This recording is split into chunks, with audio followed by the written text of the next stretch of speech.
Okay, here we are. We got our smart glasses on so we can have smart discussions here on the Apex Underground show. We got my good friend here, Paul Bauer from Come On Man podcast, one of my favorite podcasts, very underrated, needs to be boosted up. So make sure you guys check out his podcast. And he's also the author of a very good book. I enjoyed reading it. It's an easy read, but I mean that in a good way. You know what I mean? A lot of nice little lessons to kind of walk away from. Gives you a good like overview, and it's not, sometimes these really long, cerebral deep dives are a little too much. You know what I mean? Like it's like you can't. It's like you got to make a 6-month study. And really, guys need just some answers. Have you ever read Jordan Peterson's 12 Rules for Life? I've read it in parts. Yeah. You know what I mean? Like I couldn't enough to read the whole thing. I couldn't finish it because, and maybe it makes me sound stupid, even though I'm wearing the smart glasses today. Right. But compete with Jordan. He uses a lot of unnecessary $10 words in that. And it's like, I have to sit there with a thesaurus going, what the hell is he saying? And so finally I was like, I can't do this anymore. You're making yourself, you're trying to make yourself sound smarter than you have to be, right. Just spit it out, bro. Sure. Oh yeah. And I mean, I deep dive to myself. I'm trying to be careful not to use jargon and not to talk over people's heads, but it is tough. Like if I'm, a lot of people come to me because they want to know deeper reasons why things are going on. So I'm connecting some dots from different parts of the scientific community, and I'm trying to, I guess you could say, explain that in a way that people can understand. But it still leads to sometimes an hour and a half, conversation on something as, dumb as notch count.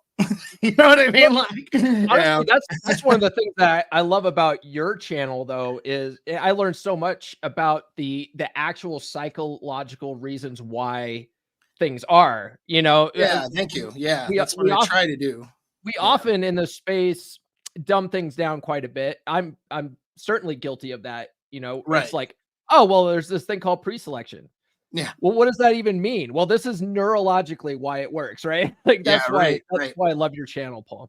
No, thanks, man. I appreciate it. Well, and there's nothing to, there's nothing wrong with if it's, if it's right and good. There's nothing wrong with, we'll say the dumbed down version. Not that your book is necessarily the dumbed down version. It's I say it's the overview. You know what I mean? Like, so when I was looking through your book, it's like, all right, this is like the overview, like of it. Literally, if you could sit down an 18-year-old and say, here's an overview of how to do your life so things will go in a good direction for you. Here you go. It's not an hour and a half conversation on preselection. Right. It's the overview of, okay, this is what this person needs to do. Now, if you're not an 18-year-old and you have a bunch of life experiences, still good to look at it because there could be things missing in social programming and things that you've been doing for the last 20 years or something like that, right? Depending on how old the person is, and they're not serving you very well, And so, yeah. So, but I'm interested in a bit about kind of getting in because we're talking about 18. So like, what are some ideas and some thoughts you had? Like, I'm a little bit interested in the Paul Bauer origin story almost, right? Just like, cause let's get into that. Like how'd you start off at 18 and 19, 20 doing your early 20s, and where was it fucked up? So when I was a teenager, I was actually pretty good with girls, Nice. I was dating pretty regularly, pretty much my junior and senior year. My sophomore year, I was wearing nerd glasses. So, the chicks didn't want to talk to me, but I got contacts my junior year, and all of a sudden I had all this confidence, and so and I also started driving, so that's also important. But yeah, so I would have girlfriends, pretty much every year, or at least in high school, it was like every 6 months I would have a girlfriend, but it was always like that serial monogamy dating where it's, sniper mentality, just one girl at a time, I'm going all in on this one girl. All in. That's right. all in. And man, and I was like running for that white picket fence at an early age. Yep. Yeah. Every girl I dated, I was like, this is it. She's the one. She's my soulmate. Yeah. And I would try to fit her into that mold instead of testing to see if she, already fit that mold, Right. Right. and so I ended up getting married really young. I got married at 20 years old. I wasn't even old enough. Wow. I wasn't even old enough to Oof. buy alcohol at my own wedding reception. But my Holy now shit. ex-wife, she was 3 years older than me, so she bought all the alcohol. Yeah. But yeah, and so that's really sort of what my mindset was. And then also, I mean, I don't just talk about dating and relationship in the book either, as you No, know. right. There's a lot of stuff in there, but I talk about stuff like investment. In the majority of this stuff, I didn't even learn until after I was 35, right. after my my breakup with who I call Red Pill Chick. That and Red Pill Chick, bless her heart, she was the one that really got me into reading self-help books, because I only would read novels and stuff at that, up until I met her. But Sure. she had a mentor in her life, this boss babe chick that she worked for, that was really big on self-improvement books and really getting these women to read these books multiple times and stuff. And so Do after you know, my do you know breakup with what her, books those were? Sorry. Do you know what well, books? well, one of them was one called what is it?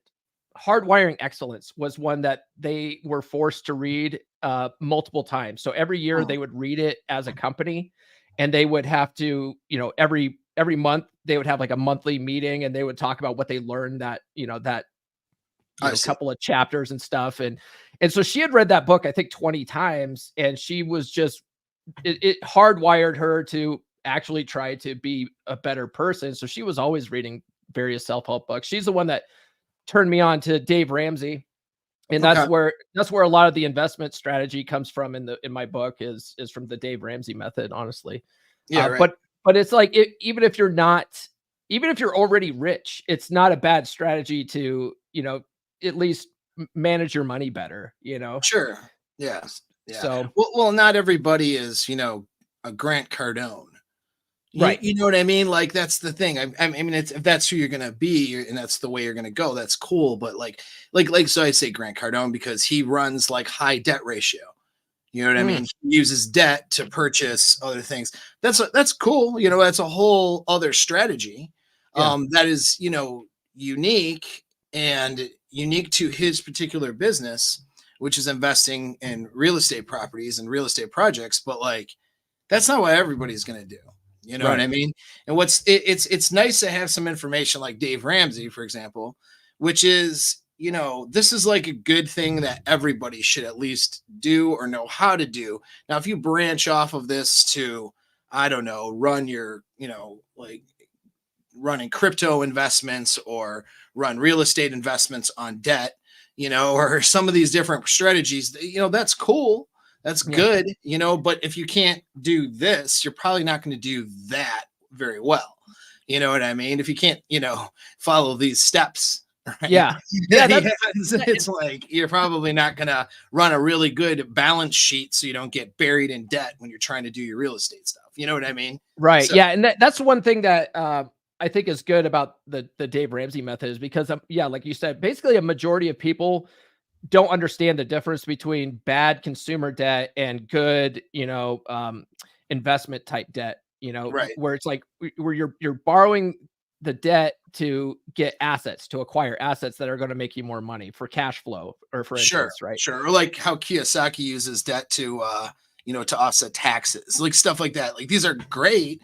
Yeah. They're great concepts, they're good to do for somebody who's running their, their financial life like that. But if you can't save $1,000 and like get rid of Yeah. your bad credit card debt and like some of these other things, you're probably not gonna, Robert Kiyosaki your way out of your situation.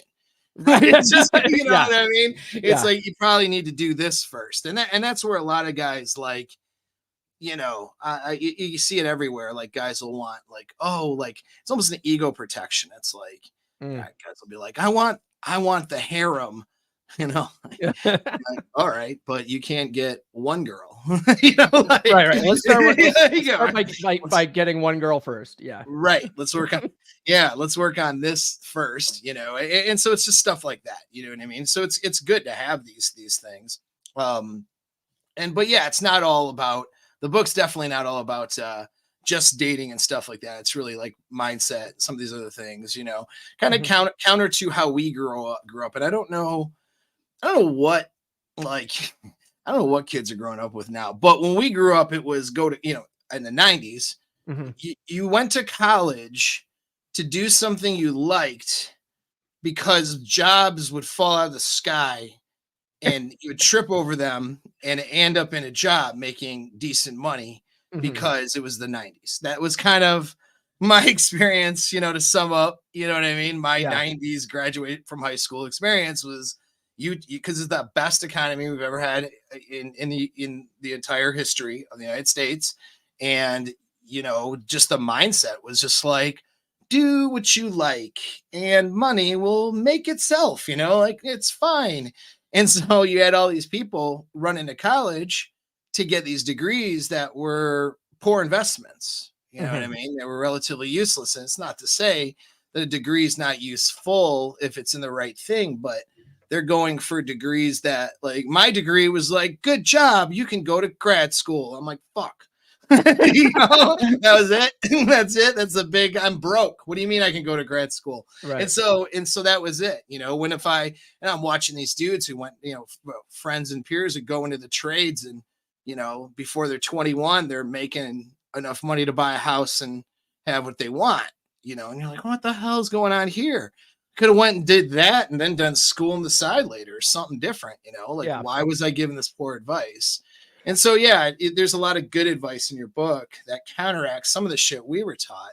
And I have no idea what they're, I mean, I guess What people are teaching kids these I have days. no idea. I guess cry in the streets and the government will pay for it. And Go get a doctorate in gender studies. I Yeah. don't know what, I don't know, just, man. Yeah, when I was a kid, my mom was a nurse. She was a critical care nurse for like 30 years.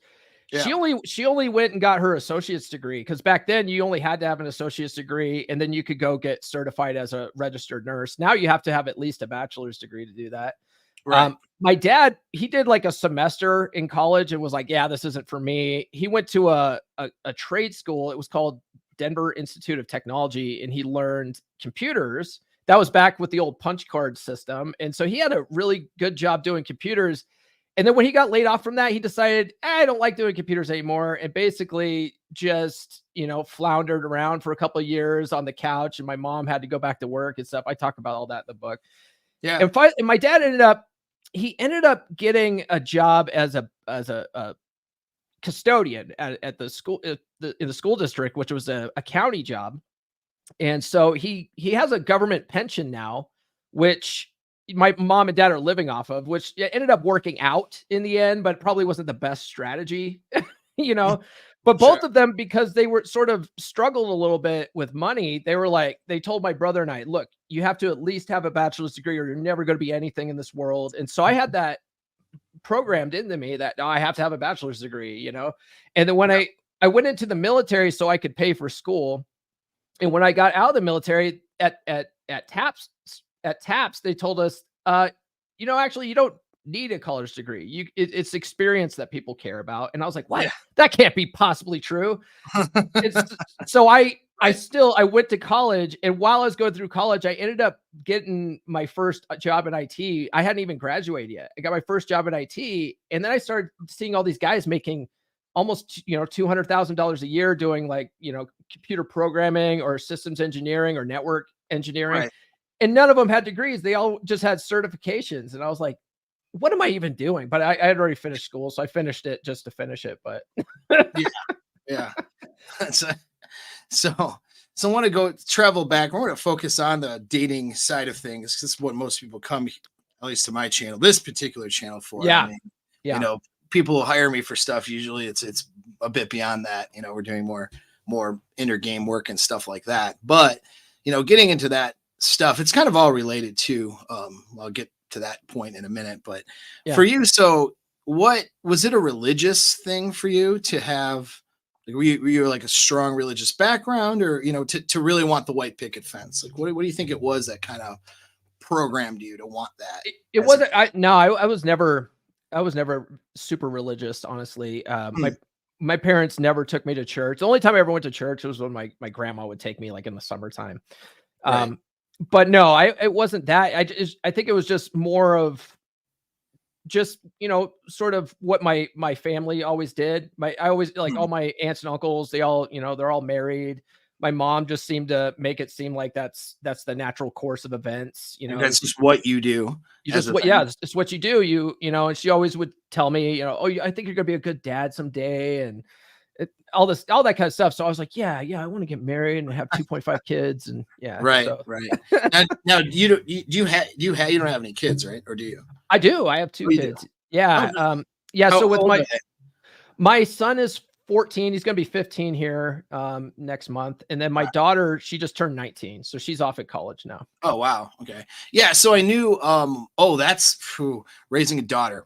We can get into that topic because that is a topic of interest for a lot of guys, Yeah. especially guys who come to like a red pill space and they're like, "Holy shit," you know, Yeah. Yeah. things Yeah. are not safe for my daughter. Like the way things are being taught. What do I do? But yeah, I knew. I didn't know. I knew you've referenced kids before, but I didn't know if they were your kids from previous marriage or what the situation was. So was that Yeah. from the first marriage then? Yeah. I Yeah. imagine. They're from my marriage. Yeah. Cool, cool. Yeah, and I'm a dad too. I adopted my son. He's going on 14. In June. So I get the dad thing. I think it's an important thing for guys who want to do it. It's actually one of the most rewarding things I fell into on accident. Hmm. I say that because I was very, very kind of like, like if a kid happens, cool, I'll be a good dad. If a kid doesn't happen, cool. Like Yeah. it was really the woman that was driving that, and at the time I was married and she was kind of driving this thing of wanting kids. And I'm like, whatever. And then she, had some health issues that would have made it difficult for her to have kids. So, we ended up adopting from foster care, a kid who, Mm. a baby from a bad situation. We'll put it like that. And he's been, we've been his parents since he's been like 1 month old, so he doesn't know anything different. Right. And, it's been good, challenging and different though. So I don't know how you feel, but I feel like an alien person trying to train a thing from another species with the way the generational difference is Yeah. sometimes.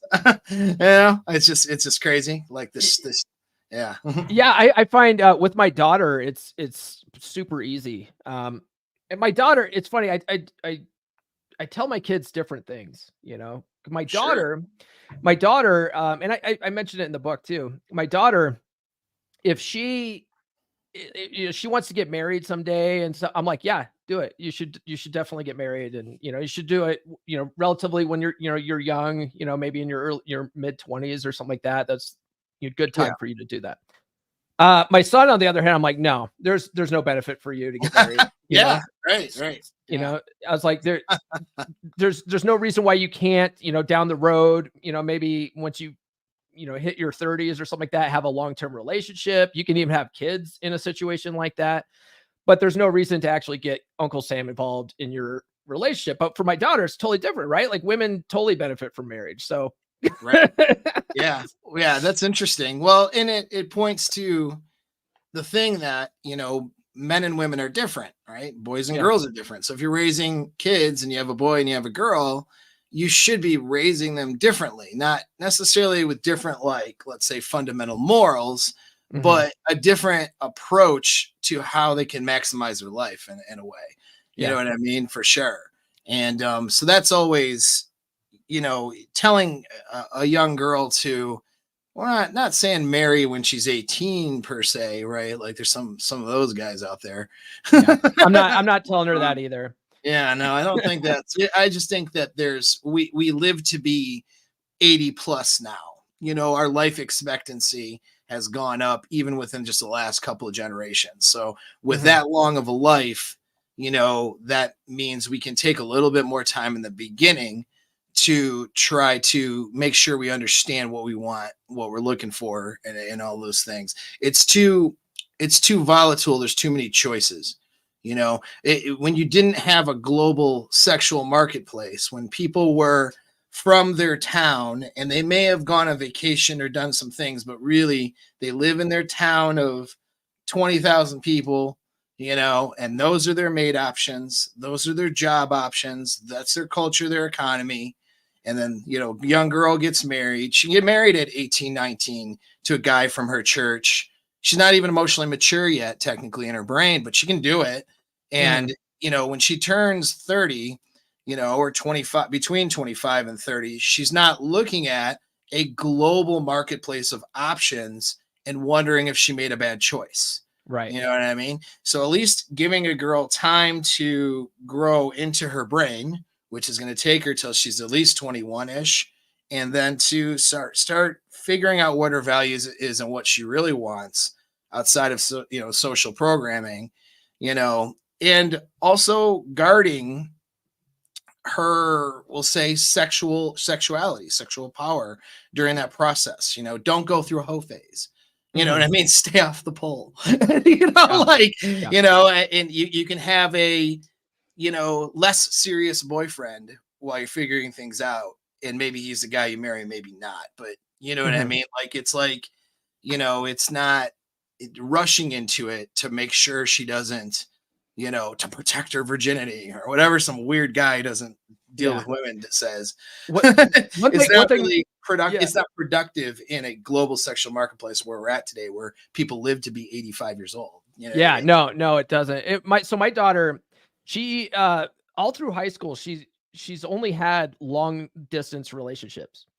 She had this one boy that she was seeing. He lived over in Denver. He was 5 hours away. So I was like, I would actively encourage that, because normally for guys, I'm like, long distance relationship is a glorified pen pal. Like, don't even bother. But for your daughter, it's like, have some glorified pen pals. Like, that's right. Really I'm like, she's not sneaking out of the house and getting pregnant in some dude's car, Right. So for her, I'm like, oh, this is great. Yeah, let's foster this relationship. And one thing that I was dealing with her mom was that her mom was being very, militant against her having these relationships. I was like, no, we want to foster this. Yeah. We want to keep these kids together as long as possible, because she's not getting pregnant when he's not here. Do you understand? Like, this is not a bad thing. And so she ended up breaking up with that guy. And then she started, she was working as a lifeguard. And so she started hanging out with this Chad looking lifeguard dude. And I was like, oh, this is trouble, And so I sent her off to, cause she wants to be an attorney. So I sent her off to this, program that Stanford University had. It was like a week-long mock trial thing. I sent her off to that. She met this boy there that is her current boyfriend. And she saw that kid, and this kid's like 6 foot tall, also a Chad looking dude, but he wants to be an attorney also. So she's like, you can see the hypergamy working, right? She's like, oh, I don't want this loser over here. This guy's going to make something of himself. So she starts going after this kid. And so she's been seeing this kid. This kid lives in, where the hell does he live? Like Illinois or something. Oh no, Indiana. He's in Indiana. So I'm like, he's even further away. This is better. Like, guys, one state down for me, man. That's not us. That's pretty, cool. Yeah. That's cool. So it's like, she's not getting pregnant. I'm happy. And then, she's going to college now to, getting her general ed stuff done. And he still lives in Indiana. So I'm like, this is perfect. And she's loyal to this kid, I'm like, good. Yeah. Good. Yeah. Keep it that way. Yeah. No, that's good. Yeah, that is good. And cause it's tough, man. Like, I get a lot of those questions cause my clients are all over the map, right? I have people who are in their young 20s picking up on girls and stuff, but I got, most of my clients have some level of success though. It's like, I'm not, not to say there's anything wrong with like the pickup guy working with guys who have like no success in their life or anything like that. I mean, there's nothing wrong with that. And I've had those few, but it's just out of nature of the fact that I'm expensive to work with, so I get that helps. Yeah. Yeah. Well, and it is just because of the amount of value I'm offering. It's I can't charge less for that. It doesn't make sense to do that. But guys who, I get guys who've made some level of accomplishment and have some level of success, and they usually just are wanting to do better. And, guys, a lot of those guys are guys who've been through the divorce machine, have a daughter, and then they're like, oh, okay, so I'm learning about women now, and I'm learning about female nature, and I'm seeing, because I'm looking to be in the dating market, I'm seeing how some of the previous behaviors and choices from some of these women affected their ability to date now at Yeah. 35, 40 years old, you know what I mean, or whatever. And so it's like, how do I, safeguard my daughter from making those bad choices? And that's always a question, because it's a struggle, Yeah. kids don't always want to listen to dad, tell them Yeah. whatever. One thing I've noticed too with my daughter is a lot of it is, just demonstrating it, just demonstrating being a masculine presence in her life. Yeah. And women just, naturally, they sort of fall into their feminine and follow a man's lead. So if you're a dominant leader, without being controlling, just be, Yeah. a strong masculine presence in her life, she'll start listening to you. My daughter is the best listener. I'll tell her something. You can see her actively paying attention. You can see the gears grinding. And then like Right. 3 months down the road, I'll see her implementing what I'm telling her to do. And I'm Nice. and I'm like, this is amazing. My son, on the other hand, good Lord, that kid, I love that kid, but he struggles sometimes. Sure.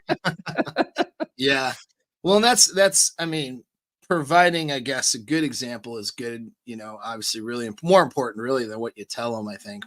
Mhm. But yeah, daughters are, I don't have a daughter, so I don't really know. I'm like from the outside looking in, but daughters seem challenging in that sense because, they're not looking, I mean, they're following to dad's masculine frame, but they're not really looking up to dad in the way, because it's not a female role model. You know what I'm saying? So Yeah.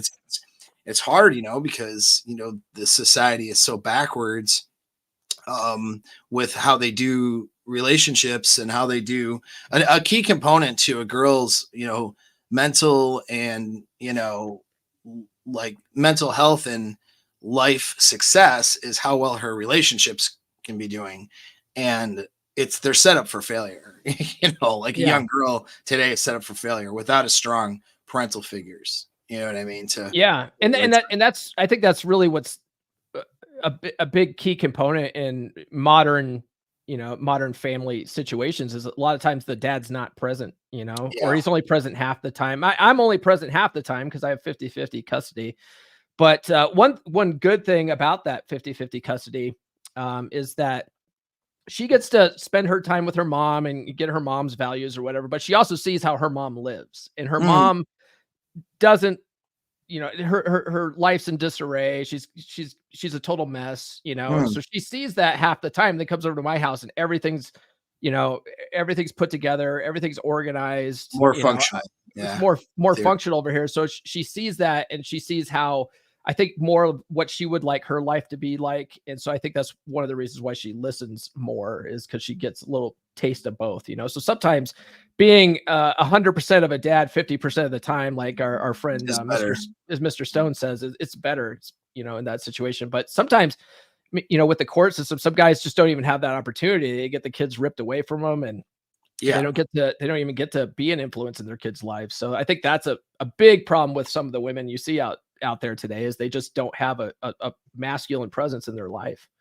Yeah. Yeah. No. And it is a challenge. And here's the thing too, from the psychology side of it, is when they have that masculine presence, regardless of what you tell them as a parent, even if you don't know what to tell them half the time, where nobody's perfect, it's hard to navigate this stuff. Just having your presence though, and having that bond with dad means that they're not going to seek that bond out into the world from other relationships that she would be getting into with other men who are really not men, they're kids, right? They're teenage and early 20s, so they're not mentally or emotionally equipped to be that strong masculine presence like dad. Mhm. And that, and yet they're seeking that presence, they're seeking that male presence, and so they end up in these, and they end up negotiating sex for that as young girls, and so they end up getting into these relationships with these guys with, you know, what you could call it, maybe some alpha traits, or even just, things that maybe appear to be alpha but aren't. You know what I Mhm. mean? Yeah. Guys with, emotional instability and stuff, but they get angry and they use aggression. And so then that seems alpha. And because she didn't have a good masculine presence in her life that acted as a role model, and to say, oh, this is what a man looks like, acts like, what it feels like to be around that masculine presence. You know what I mean? Then it's Mhm. like she doesn't know. Her hindbrain seeks it out, wants that presence, but she doesn't know what it should look like. She doesn't know what right looks like. And she ends up in these toxic relationships with some of these guys. And she'll snub the nice guy. She'll snub the guy who might be, a better choice for a toxic choice, because of having that absence of masculine, leadership in her life from dad. And so that's probably one of the biggest things versus anything you could ever tell a kid, I think, because Mhm. kids don't fucking listen anyway. For a young girl, I feel like that's one of the biggest things that could set them up for failure, is not having dad around and then seeking that masculine presence elsewhere, which leads to, not just notch counts going up, but in a very toxic, divisive way where it affects their psychology and creates trauma and stuff like that moving forward. Low self-esteem, all kinds of things that they end up struggling with later on in life, and puts them on a pathway to self-destruct as a young girl. So, so it's good. I think that's good on you for being that presence in your daughter's life, and I think that's the best advice we give guys. I don't know. What do you think? Yeah, that it really is, yeah, it's interesting. When she was born, it's funny, or I should say when my wife was pregnant with her, I, like most guys, was like, "Oh, I hope I have a son." "Oh man, I got to have that lineage, I got to pass down the family name." And when we did the 3D ultrasound and found out we were having a daughter, my whole perspective on the situation changed. I was like, "Wow, I'm gonna have to raise a girl now." And I have no idea what this is like. I didn't ever had any sisters growing up. So I was like, I just so when my wife was pregnant with my son, I wasn't sitting there expecting a son or hoping for a son. I was like, I just want a healthy baby at this point. It really just changed my whole perspective on everything. And then I happened to get a son, and he was actually a pretty good baby. My daughter was awful, awful baby. She was just, crying all the time, just drama queen. She still is a drama queen, but I know how to deal with it now. Just, oh yeah, definitely differences, in raising the two. We'll look at this quick little super chat. Thanks for the $10, Ted Vickner, board certified attorney and CPA, with the $10. Always love your videos and podcasts, Paul. Keep up the great work. What's nice is I don't know whether they're talking about me or you, so we can both take the compliment. You know what I'm Hey, saying? yeah, happy to help out. Yeah, thanks, man. Yeah. Oh man, that's good. So now getting into like relationship stuff, right? Yeah. Because just curious. So what were some? So you had the white picket fence thing, which isn't a bad thing to want that. You know what I mean? Yeah. But you got into it pretty early. Now, um, how did like what's some advice you can give guys navigating through the divorce machine? Mm. And how do you? I mean, you don't have to get too personal if you don't want to, but like, how do you co-parent now with this person? Like, so what are some advice along those lines you can give to guys? Oh, yeah. So I think a big problem that men and women have when they're going through the divorce machine is they usually have someone in their ear talking smack about the other person, right? And I Mm, had that. I had my parents were in my ear on a daily basis, just because when we split up, the way it happened, the way it went down was we moved back to Colorado because we were living in California at the time. Moved back to Colorado, and temporarily we were supposed to stay at my parents' house while we looked for properties on over in Denver. mm, And during that time, that's when my wife filed for divorce. So I had to rent her a house out in town to keep her in town. And while I was doing that, I was staying with my folks for the first few months. Well, during that time, just every day, my parents were like, what is that bitch doing? You know, what is she up to? She's conniving. She's trying to stick it to you. You got to call the lawyer and ask him how you stick it to her back, and just all this negative stuff that's not helpful. Right. Because there's a lot of waiting when you're in the divorce process, especially in Colorado. The whole divorce process took like a whole year, you know, and it's just a lot of that is scheduling, that everyone's trying to get divorced. So the courts really try to get people to work things out as much as possible. So they're trying to stay out of it. So they push things way off in the distance while you and your attorneys are arguing things out. Yeah. So while my parents were sitting there talking all this negative smack, I realized like, this isn't helping anything. You know, I can't have that mentality of trying to stick it to her all the time, because I don't necessarily think she's trying to stick it to me. She is trying to go for certain things, like as much money as she possibly could get. And she's trying to go for full custody. But other than that, I don't, you know, I can see why she would want to do that. But, you know, it doesn't mean she's going to get that. So there's the negativity doesn't help. So I went out and got my own place. I was like, I can't live with my folks anymore. I have to get away from this negativity. Sure. It's just going to rot your brain if people keep doing that, you know?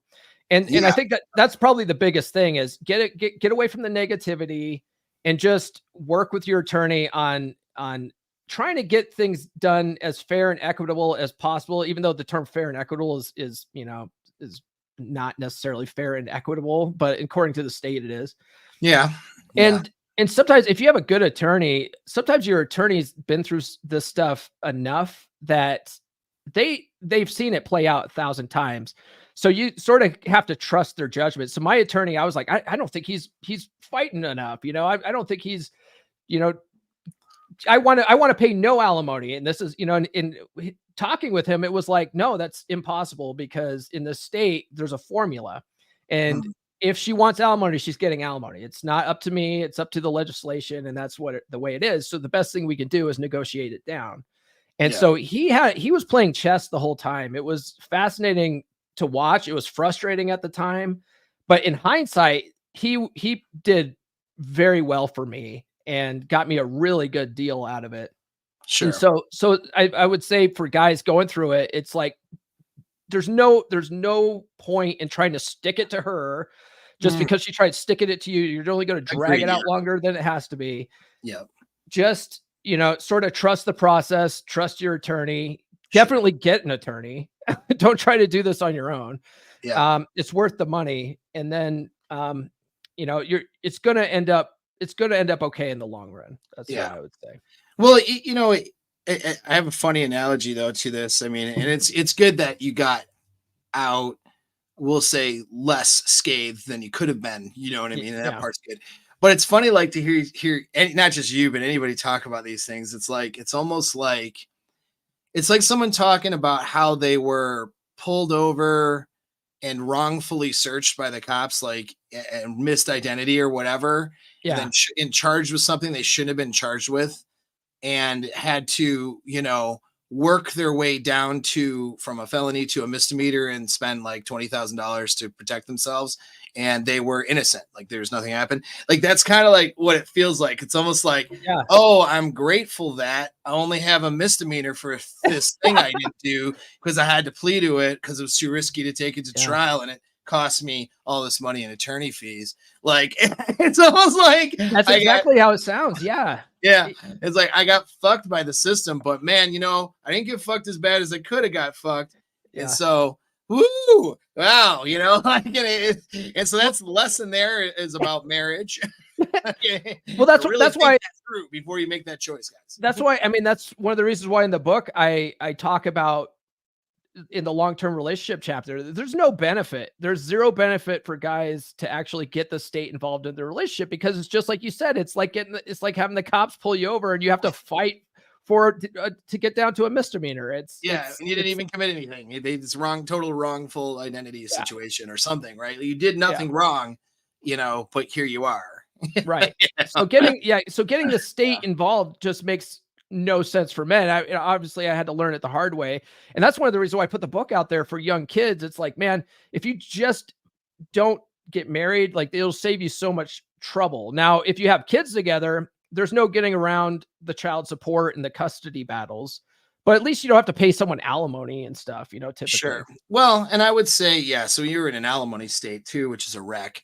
Um, there's a lot of Mhm. states that don't have that as a mandatory thing, but it's the, I would say probably, I don't know, but it seems like if you are having kids and that's the plan, it's almost like probably marriage is the better answer with prenups and postnups in a Mhm. state or area of the world that treats it fairly and honors those documents. Only because if you have kids and you're separate and you refuse to get married, the state Yeah. is going to be able to dole out, what you do with your money anyway. You know what I Yeah. mean? They treat it like a divorce when when you have most places when you have kids with somebody, unless of course I guess the woman doesn't have to pursue it like that, but I mean, but Yeah. really that's where it's at least if you have the marriage, you have the protection of a prenup and a postnup. Do you know what I mean? So Yeah. that's where guys who plan to have families and kids, it seems to make sense to me that you would actually get married, because then you could do a prenup, postnup that you're reviewing every couple of years. And at least now you have some protection where if you just go, I'm going to start a family with this girl and Yeah. knock her up, well, you're subject to, you might not have to do alimony, but you are subject to the child support and custody agreements Yeah, as there's the no state. getting around the child support and custody agreement stuff when you have kids. Once you get the kids involved, it's the state's going to be there in some capacity. But one thing I talk about in my book is, see, I recommend it if you want to do that, because I agree, having a mom and dad in the household is the Right. best thing for the kids. I was like, if you do a common law type marriage situation where you're living together, there's several states that don't recognize common law, so you don't have to worry about having to go through a divorce even though you never got legally married. And then there's some states that have a default presumption of 50-50 custody. Mm, yeah. And at the time of the writing, that was only Kentucky and Florida that had Mm, a default presumption of 50-50. There's states that have a default consideration for 50-50, but that's still up to the judge. yeah. So Right. those two They can states, go in favor of the girl, which they yeah. tend to do. You So know. those two states are not community property states. They're not, um, they don't recognize common law marriage, and then they have a default of 50-50. So if you're going to have kids, I recommend living in one of those two states.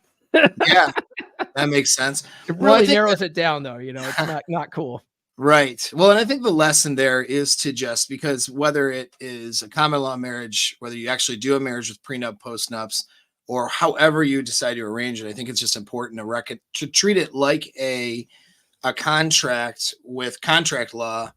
You know what I mean? That Yeah. is being dictated by the government in the place that you live in, and to treat it that way, and to hire actually an attorney who knows their stuff, which is not me. You know what I Yeah. mean? And not you have to figure out what's best for you, because what might be best in one area might not be the best in the other area, and it's for protecting not just yourself but protecting everybody involved too.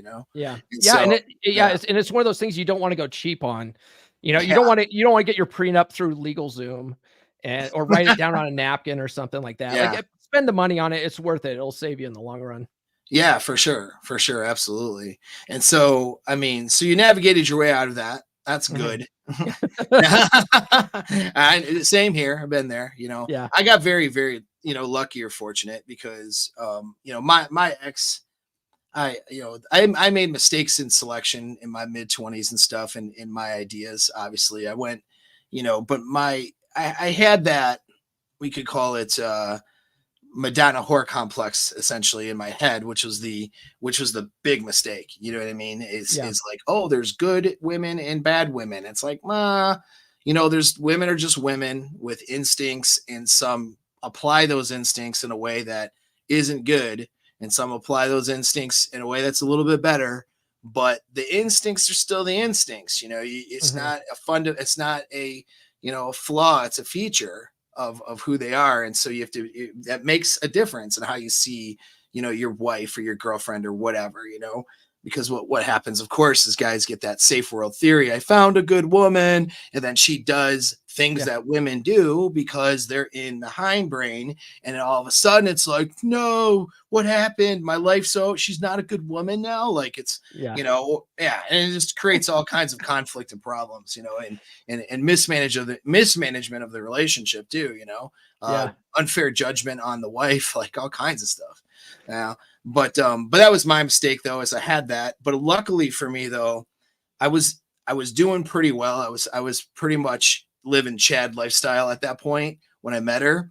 And so like I wasn't going to accept treatment that was like below a standard of, you know what I mean? Like being good and treated well when I met her, and so it was, I met somebody with a good set of like principles and like morals, and the way, that she, handled herself on a moral principle perspective was good.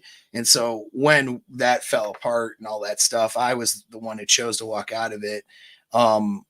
She was good to work with. So I didn't have the divisive nightmare scenarios that guys talk about. I didn't experience any of that stuff. And we still have a good co-parenting relationship today. So like, hats off to her. She's a good person. You know what I mean? She made, good choices on the way out, despite her emotions that sometimes, said, let's do something else. I was not a perfect guy to her on the way out, during periods that time I made, we both made mistakes essentially, but we both had that protective streak over each other, recognizing that number one, we're human beings who cared about each other, we should care about each other still, even if we don't care about each other in the same way we used to. And then, number two, we're both parenting a kid here. So let's, treat each other as well as we can without, losing that self-protection. And so at any rate, I got very, very lucky there because I didn't lower the standards for how I should be treated in a relationship during the dating phase and pre-marriage phase, which I think a lot of guys get into that relationship and they start to put up with a lot more with their potential wife, and then they marry her, but if they go backwards, it's like, dude, she was treating you with disrespect, treating you like crap, kind of out of pocket, doing things that were red flags. And you sort of went, well, but that's my woman and we're engaged. And you kind of went through it with it anyways. That's but she wasn't your red pilling experience though. The ex-wife was. It was somebody after that. Yeah, it was someone after that. Yeah, because I mean, so after the divorce, I was pretty much like, I don't think I ever want to get married again. Right. But I just figured, I just picked the wrong one. That's all, the old wrong one. The old wrong one. So good girl, bad girl thing again. Yeah. So that the thing is, when I got divorced too, I was like 50 pounds overweight, and I hadn't been in the dating scene for over 15 years. I forgot what it was like. Sure. And so I floundered that whole first year while we were separated on the dating circuit. I might get one or two dates, but none of them ever panned out. And it was bad. It was terrible. And I finally met who I call Red Pill Chick. Red Pill Chick was a little bit of I think a chubby chaser, like she was, she was cute, but she seemed to like, cuddly chubby guys. I think that's why she liked me. And it basically, she was super forward, and I needed that because I wasn't like making a move or anything. So I needed a chick who was super forward, who a lot of guys with the Madonna whore complex would be like, oh, she's a whore, she was, but that's neither here nor there. So I ended up in this relationship with her for like 4.5 years. And it was after I broke it off with her, but she was near the end was acting so bad that she basically, it was like the suicide by cop method of breaking up with someone, where you act so bad that they break up with you. That's how she was. She was just acting in a way that just, I couldn't deal with it anymore. So I said, we're breaking up. Yeah. And then I found myself back on the dating circuit again, but this time I was in shape. So I was easily getting dates. I was easily hooking up with chicks. I couldn't keep them around more than like 2 or 3 dates though. And so that it was around after doing that for almost a year, And then I think I got into like a, a short, like 3-month relationship with a cop chick, after that, but that didn't go anywhere. I was like, what am I doing wrong? What the hell am I doing wrong here? Cause I'm the common denominator. Clearly I'm the one that needs fixing. And so that's where I really started studying this stuff. Mm. I talk about my holy trinity of books that, I studied on repeat. And the important things with that was that I was not just reading books to mentally masturbate. I was going out and practicing it as I was learning it. And I realized I had been doing everything wrong my whole life with women. Yeah. I didn't know, I didn't understand that there was this concept of hypergamy. And I didn't know that, because we're sort of raised to be defective women nowadays. Sure. And so we're like, oh, we're going to defer to a woman's leadership and happy wife, happy life. It's like, no, man. Like if you are the leader and you set the tone and you do things, sort of like with your own best interest in mind, women want to sort of follow a guy like that. If you're Right. decisive and, just all these qualities that women find attractive. I didn't realize I needed to work on. And Yeah. so Yeah. Well, you once, don't know things, there's certain yeah, because it's a big psyop, right? Like it's like women are, I say women like not individual everyone. It's sort of the collective society of women, right? yeah, Sending a message. It's like there's on the one hand, you know, guys, and this is where guys don't understand because we're pretty congruent a lot of times, I guess, not all the time, but a lot of times in our thinking where women will have conflicting emotions with almost every decision or thought that they're making. And so mhm, like they want a guy who is going to be agreeable and make them feel safe when they want that, but they also want him to tell her no and be strong when the decisions aren't the best ones. Like she wants the guy who's going to stand up to her, tell her no, put her in a direction, but yeah, not too much where she feels unsafe. You know what I mean? But not yeah, too safe where she feels unattracted. Like it's like yeah. it's like It's a and so dance. It's a dance. Yeah. yeah, and so these all these conflicting emotions that we sort of deduce here why that is, but it's like to a guy who doesn't know, it's like like try telling a guy who doesn't know, like when you're chasing her, you're turning her off, right? Well, Right. no, I got to let her know because they always say like I want to know how he feels, and I want a guy to pursue me, and I want a guy to show that he's interested in me, so Yeah. and then the guy does all the things that the girl says she wants, and none of the things that he wants happens, and she Yeah. finds himself. He's sitting there going, "Why is she going for the guy who does none of the things Right. that she's been saying she wants and that I've Yeah. been doing?" Like it's really confusing for a guy, but then you get an idea, like when you understand hypergamy, which is Mhm. not the It's not only bad. Yeah. yeah, well, it's not the only principle, but Yeah. it makes sense to understand like, oh, if I'm chasing after her, I'm demonstrating I'm a lower mate choice, Mhm. which then it fundamentally becomes unattractive.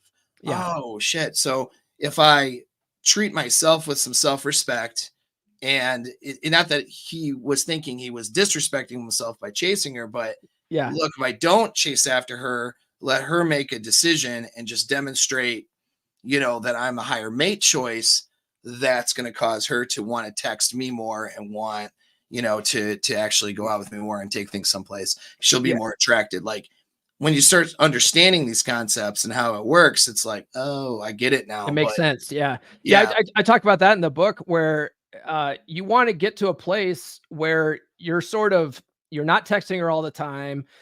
You're being a little bit of a mystery so that she wants your presence. So she reaches out to you first. Now that's her chasing you, but at the same time, when she does that, you have to recognize that.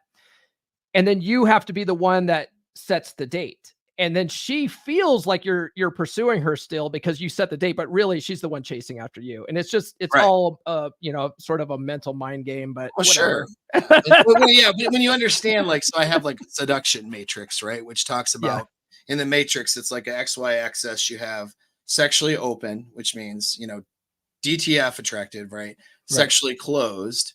And then between that, you have comfort and tension. And the comfort and tension thing was a really good observation with mystery, actually, back in the day. Yeah. But what I found was, though, that a girl could be, have excessive comfort or have excessive tension, but then she wasn't sexually interested. Like Right. if a girl feels a lot of tension around a guy, but is sexually closed, it's because he's creepy. You know what I mean? Mm-hmm. It's a creeper vibe. But interestingly enough, though, that tension is really on the same side of the table as crazy attracted. The Yeah. difference is whether she's sexually open or closed to that guy. You know what I mean? And Yeah. so when understand, when you understand like this little matrix, you can see, okay, I'm pulling her a little bit too much to the comfort side, and her sexual interest is going down because of that. I'm going to pull off a little bit. This is the push pull thing. I'm going to Yeah. pull off a little bit and let her, process what's going on, and maybe wants to reach out to me or be curious or wonder what's going on. And then that makes her, get a little bit more tense. Like he's not texting me, or I wonder what's going on. And then, when you text her back and have that good conversation, it's like, I got rewarded by his attention. And, now I'm becoming more sexually open, and sure, let's go on that date. And it's like it's this dance you're doing of push pull. But if you understand, it's kind of along this matrix, if you want to look at that as the model, and then your behavior is pulling or pushing up, down, left, right on this XY axis, or if you will. And the place to get her is, of course, high intensity as she can get with high sexual openness. Too much intense, feelings, even if it's attraction, she'll actually close off because she'll get too nervous and get anxious. But that's the place to go. And for the guys who are in long-term relationships, what happens is comfort sex, which is she's just, guy rolls over and, throws it in her every Tuesday or whatever it is. It's like, it's Tuesday, and that's where she's like, oh, cool, and at first, and then she starts having headaches because it's high comfort. Oh, it's my guy. Cool. We have sex. That's what we do. But there's not really that intensity. There's not that tension that really makes her, eager to want to have sex and really have a highly intense experience. So those guys in relationships can't just be doing, comfort, sexual openness on certain days or whatever. Yeah. They have to, create that tension through courting, through good experiences, through some uncertainty as well. Not saying toxic dread, but some uncertainty where, she's wondering what's happening next. You know what I mean? Yeah. And, And the long-term relationship, like, I mean, I think the one of the biggest relationship killers on the men's part is just being boring and predictable. 100%. It's complacency. Yeah. It's like, I've worked all day. I work, 12-hour days. The last thing I want to do is take her out on a date. And so we have dates scheduled on, Thursday nights. We go to Applebee's. It's like, bro, like you can't do that every Thursday night, like clockwork, because it really becomes boring. Right. And predictable. Yeah. And to gauge each girl is different to what level of comfort and stability she wants mixed in with tension, or what level of tension she wants mixed in with comfort, depending on where it goes. Yeah. And so, and of course, there's what you want as a guy too. You know what I mean? If you're a really more social person who likes to go out all the time and all, if that's who you are, then you need to find somebody who matches that energy too. Not somebody who's a homebody and you're out all the time, which that actually can work. But it's just, you got to find where she's at. Some girls, high tension to some girls is not that high to other girls, and so you learn to gauge it, to the individual girl you're with and all that. But I think that it's an inner game thing, though. I think that guys getting complacent is one of the biggest ego protections and protective things that guys do. I think that they think when they get the relationship or commitment, or whatever that is, whether it's the girlfriend or the marriage or the ring or whatever, that's that milestone where they go, oh, I've made it. I don't have to try anymore. Right. Now I'm good. I'm safe. And they don't, if you were to confront them, and say, well, you think you don't have to try anymore? You'd be like, no, I try. I cleaned out the gutters yesterday or whatever. Right. Yeah. But the reality is, it's not, it's this sense of security and stability that he is clinging on to because that instability and uncertainty makes them anxious. Mhm. And, I think that really we'll call it the alpha move, if we want to, shame people into doing things. You're beta if you don't do it. Let's like this. But it, Yeah. like the more though, the more emotionally and mentally strong thing to do is to face your uncertainty, to recognize that your relationship, like no one's relationship, is safe or Yeah. certain. That is a bullshit lie you're telling yourself. And so anything could happen within the next week, month, year. Now, certainly some are more safe than others, some are more stable than others, Mhm. but that there is no 100% guarantee of safety or security. Just like with your money, just like with your health, just like with anything else. We can't stop doing things for our health because we're good now. You Yeah. know what I mean? We can't stop doing things with our finances because we're good now. If you put your money in a mattress, you're losing, what is it? Now it's like 7%. Like our interest rate is Yeah. eroding away at the money you're not even touching.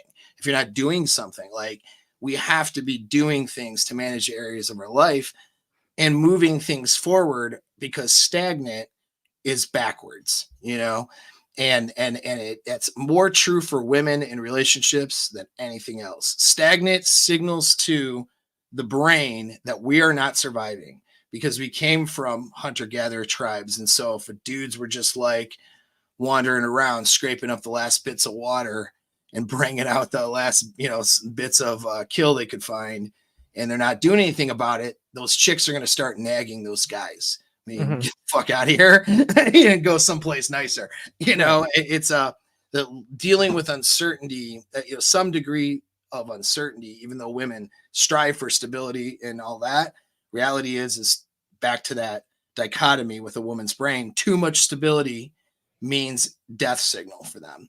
And so if you're boring relationship, too much stability, it signals death, both to her hypergamous ability to mate and have superior, more survivable children, as well as her own just survival and survivability altogether. And that's why she gets bitchy, angry, all those things, Mhm. And so, yeah, guys, complacency kills, you know what I mean? Yeah. Yeah. And I don't know if, how you guys that you talk to and deal with, do you find that a lot of those guys have fell into complacency, or do you think guys are Oh, getting smart yeah. now? So a lot of guys that are attracted to my channel, because I'm an older guy, I've got the gray beard. Yeah. There's a lot of guys that are, dating after divorce, guys that are, over 30, over 40. And that's everybody's story is Yeah. they fell into complacency. They thought they got to the finish line. They didn't have to try anymore. It was my story too. I mean, that's what happened in my relationship with my wife. That's what happened with Red Pill Chick. I was like, well, I already got her. I don't have to try anymore. And a lot of Right. guys, they hate the dating circuit because you have to try, you have to Mm. be an attractive guy. You have to go hit the gym and stuff. You have to take women on these fun, adventurous things. Mm. Not at first, but eventually you got to start taking them to do fun shit, that women like to have fun. And Yeah. then they It's all get about, to a relationship and it's like, oh, no, we don't do that fun stuff anymore. Now yeah. we, No more you know, fun. yeah, Let's stick to the task at hand. right. And guys also, To-do list. when they're out dating too, they they tend to form social circles. They tend to get into fun hobbies. They got to stay busy in between the chicks. And Mm. then they get to a relationship, they give it all up because they think, oh, this woman wants my attention 24/7. It's like, no, women might say that. They don't want that though. You got to stop listening to what women say. They say all sorts of crap. Right, right. Yeah, well, because it's to them, some of them wants that, and then the other parts of them don't. Yeah. And so it's not that they're divisively lying to try to screw you up as a guy. It's like, Yeah. it's just that some of them is like, I want to today, right now, I feel like I want him to be here 24 hours a day and not do anything. But the reality is, an hour from now, she could be like, okay, like, Okay, we're good. We're good. Yeah. like it's and because the parts of her that'll be unattracted to you if she gets what she wants. And that's where guys need to shift their minds from doing what she wants because she expresses that's what she wants, because that's what her emotions are telling her at that moment, Mhm. and instead doing what is best for the relationship and doing what's best for her attraction to you. those two things. If you're not in a relationship in the dating phase, is doing what's best for her to feel good and attracted.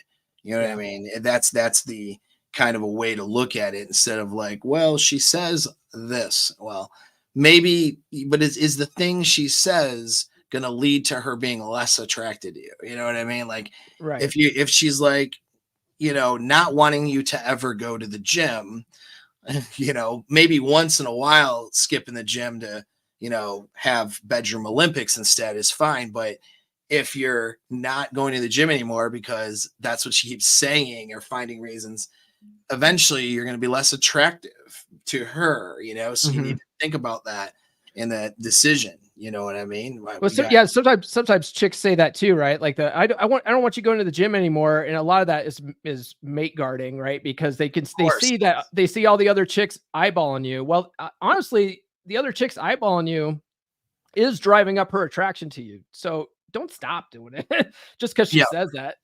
Yep. We got Donald J. DeMarco is agreeing with us. So, excuse me. Yeah.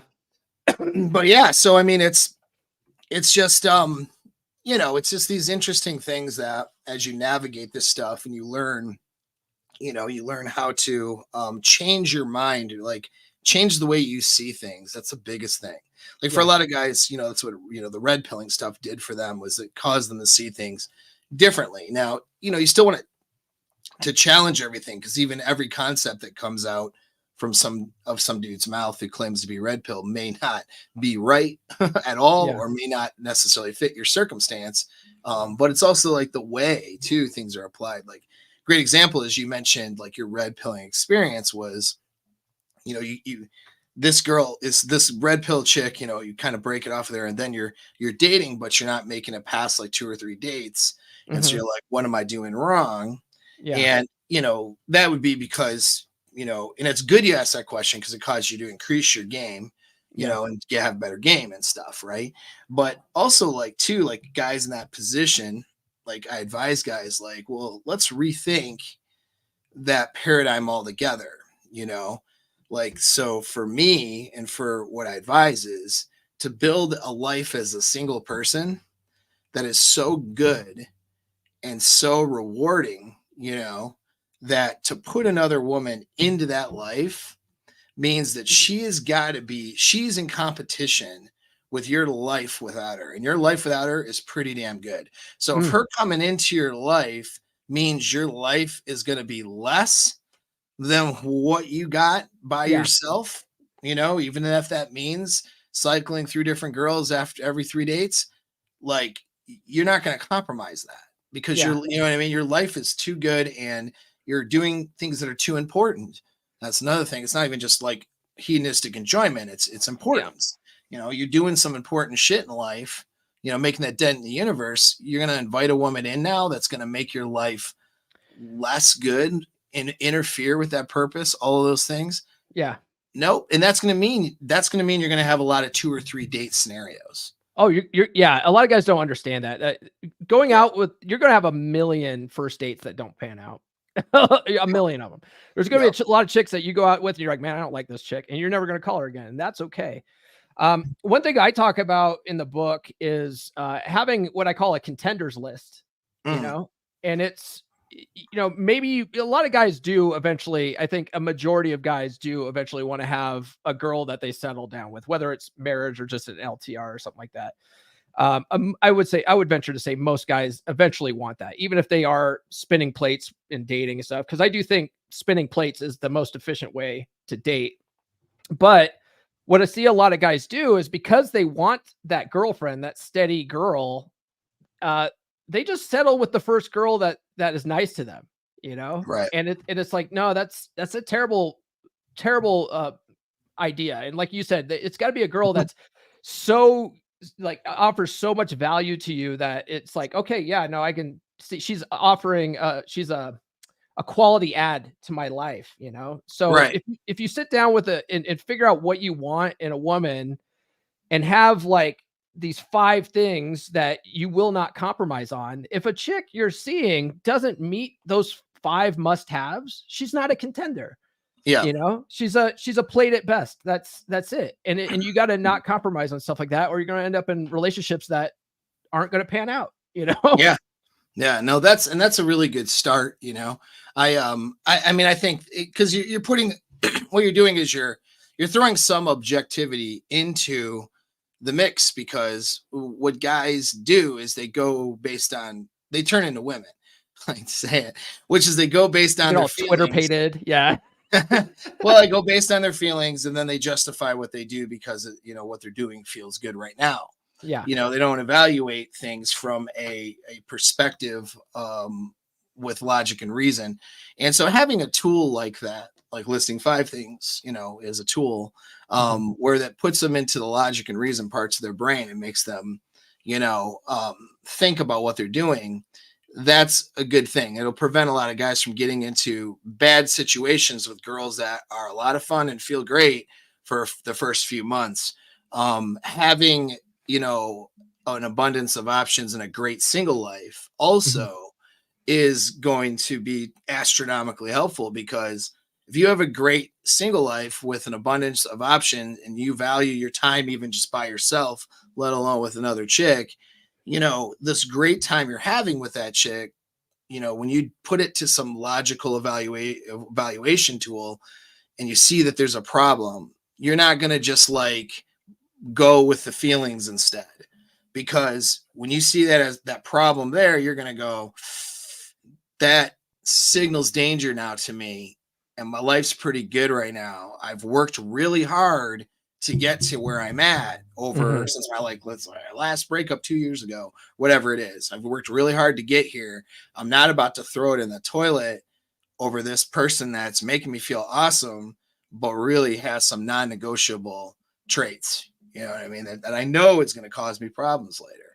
And so it causes guys to get out of their feelings and into making, having a little bit more discipline, making choices because it's the best choice, not because it feels good or not good right now. And, the activity that I have guys do is I have them, especially useful after a breakup, is I call it FedEx yourself your perfect partner. It's like, there's different versions of this everywhere. I didn't even make it up or anything.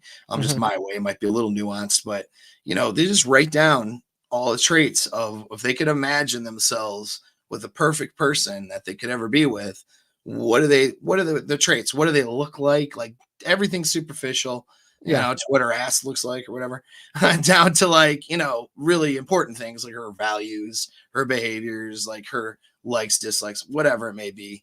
And you get all this stuff on paper, and then, you do that big brain dump, and spend some time on it. And then from there, you go back and circle the non-negotiables. So the ones that so for me, for example, I don't really like, if I was single, hair color wouldn't be a deal breaker for me. You know what I mean? Right. But having a lifestyle and a mindset of taking care of your body, though, would be. Right.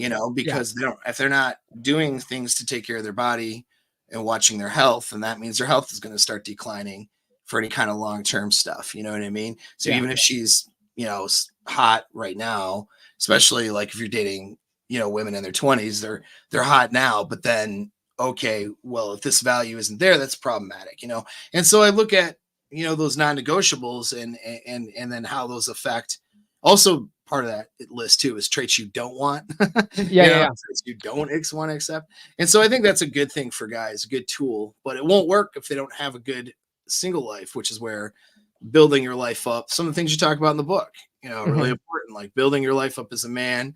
And the spinning plate thing, it's not a divisive thing. It's just what women do too, which is having abundance of options. And men call it spinning plates. Women just call it dating.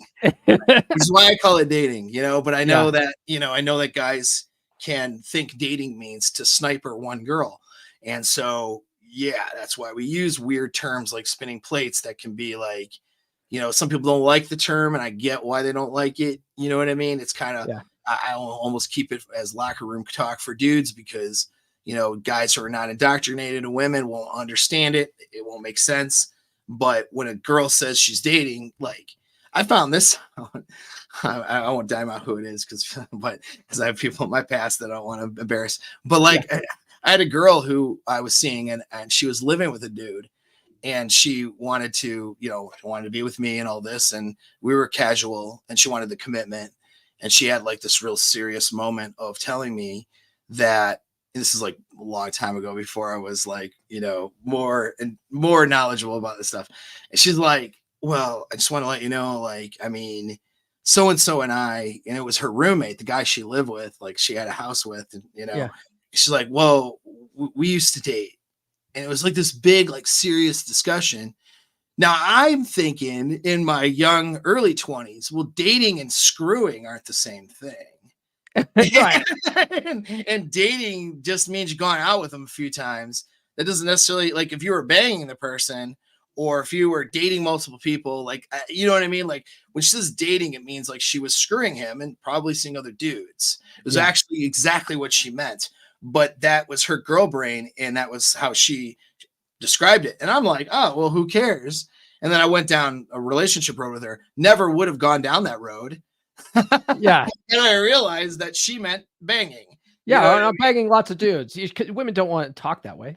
No, it's dating. We used to date, now, Right. to be fair, in theory, and I don't think she was necessarily, not still banging this guy, but it's like, I gave at the time, I gave a commitment to somebody, at least a sexual commitment to somebody who was living with a guy they used to bang. Like totally nothing I ever would have done, but because I didn't know what those words meant at the time as a young 20s person, it meant something different in a girl's brain. So like, like dating meant banging and possibly seeing other people because they weren't in a relationship. It's plate spinning. That's exactly what plate spinning is. It's seeing people and banging some of them. That's exactly what she meant. Every girl listening to her tell that story would have known exactly what she was talking about. And my dumbass is like, oh, okay, that's fine. You went on a first or second date, went out to dinner, and that's it, right? Now you guys are housemates. Who cares? You know what I mean? No, no. If she would have said, well, we went on a couple of dates, but nothing happened between us, never worked out, nothing physical, anything like that. We decided to be friends, and then living situation came up, and we now we're renting from each other. But I don't want you to be worried. There's nothing there. That's how a girl would say it. Who wasn't actually banging somebody. Yeah. Right. And so it's just so funny. And even then, that's questionable, Yeah. But it does bring to light, though, and we'll conclude this because I don't want to take up all your time here. But but this does bring to light, though, how women do use language and are very good at using language to persuade and to mean different things, and sometimes to manipulate and be deceptive, even if it's not intentional. And that's why it's important to sort of understand, like, okay, what she's saying, but what's she not saying? What's missing? What's her overall emotional state as these words come out? Yeah. What's the meaning here behind the words that she means? And that means empathetically, using tactical empathy to understand what she means, not just what you think it means. You know what I mean? Because of the way the words and the definitions. It's really important because it's an important aspect of game, anyway. So. Yeah, because women often speak in subtext, and it's like, and guys just don't pick up on subtext very well at all. We suck at reading body language, and it's like it behooves you to be able to pay attention to those things and not just listen to what, in fact, ignore the words that she's saying and just watch all that other stuff. Watch her actions, because her actions rarely ever lie. Oh yeah. Yep. Exactly. And so, these are all important things, and these are skill sets that need to be kind of worked on. These are skill sets that guys need to treat it as not something that is inherent or not inherent, or something that they need to, like, ego protect or put too much weight on it. Like, oh, if I'm not good at this, or if I'm not making my wife happy, that means that I'm a piece of crap as a man. Like, no, you just suck at certain things. You need to get better.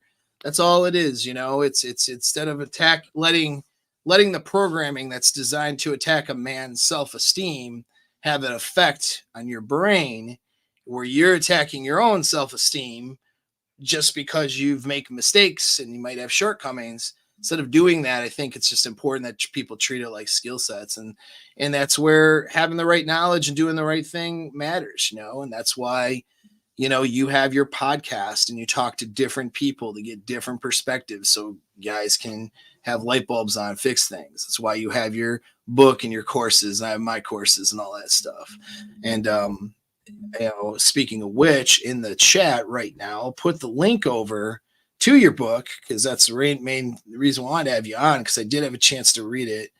And that showed up weird, so I hope that's good. Link. That looks accurate. Okay. Yeah. So click that link. If you guys haven't bought it, buy it. It's on Audible too. And there's a couple announcements I gotta make. So first of all, so we got that on Audible, and my understanding too is it sounded like anyway, was when Red Pill Thor was one of your narrators, correct?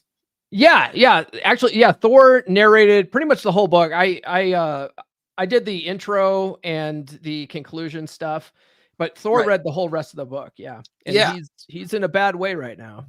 Yeah, he is. And, but good news too. He texted me. I don't know. So he did shoot a text to me after surgery. He's alive. He's made it through surgery. We know that. Now he's going to have a recovery process, and, it's going to be tough for him. And so that brings up the other point, because I don't know if you have that link that Glenn, I'll grab it here. Yeah, but let's put that out there. I want to make sure that gets out on announcement too, because, Thor's a good dude. He's one of the best dudes in this goofy men's health, universe of dudes. You know what I mean? He is one of the most genuine guys, and so anything we can do to help him meet his mission. I dropped it in the private chat because I'm not an admin on your channel, but yeah, he so this guy was it Yuri? He wants to know what he had surgery for. They found a tumor on his brain, right? And the tumor was also causing him to lose vision in his left eye, so he lost all vision in his left eye. And the big problem here, though, is that his wife Missy, she's basically wheelchair bound, and she needs constant round the clock care. And with him in the hospital, there's really no one there to take care of her. And so that's what he's really worried about. So Glenn Lawrence created the GoFundMe to help fund for his wife's home health care. And so we're asking everybody to donate to that as much as you can. Every little bit helps, And $5 or whatever, that's fine. You don't have to, drop your whole, you dropped a 401k. You drop some more later into it, but yeah. So, but yeah, it's good. Any little bit helps. I mean, and it's interesting too. Like, people who are really divisive on, social media they want to demonize red pill guys, and it's stupid. We got guys who, used to claim red pill, now like, oh, these guys are this and that, and it's like, it's such bullshit, because it's just creating a straw man to attack so that they can promote their own shit. That's all it is. You know what I mean? And it's like guys who claim to be this red pill or claim to be manosphere, like, they are all over the map. You got some dudes who are real toxic and terrible coaches, and you shouldn't follow them. You got some dudes that are good.